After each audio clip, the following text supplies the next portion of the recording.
Video को start करने पूर्व सांग छोटिया रिक्वेस्ट जदि आप चैनल को नुआ आसन तेज चैनल को सब्सक्राइब करनी और पाखे घंटी को ऑन कर दिंतु आमर जब भी नुआ नुआ वीडियो अपलोड होगा आप सर्वप्रथम देखिपारे। हाय फ्रेंड, राज्य में आज भी चली भोट ग्रहण विभिन्न कारण बंद हो पड़ा राज्य में 9टी बूथ आज भी चली भोट ग्रहण। तो चलते जाणवा क्यों कारण क्यों जगह सब भोट ग्रहण आज करा राज्य में विभिन्न कारण प्रथम द्वितीय पर्याय भोट ग्रहण बंद होता 9टी बूथ रे सकाळ 7टार मतदान जारी रही से बूथ गुड़िक मतदान कर पूर्व निर्वाचन अधिकारी सूचना देते। एथिपाई सीईओ सुरेंद्र कुमार से सब जिलापाल को निर्देश देते कि यह जिले में 25 तारिख दिन भोट ग्रहण करा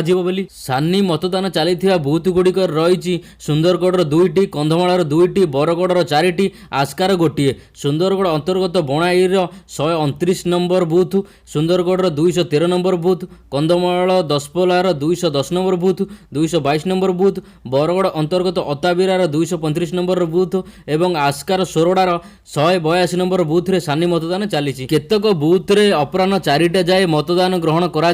केतक बूथ रे संध्या 6टा जाए भोट ग्रहण करा सूचना मिलुछि।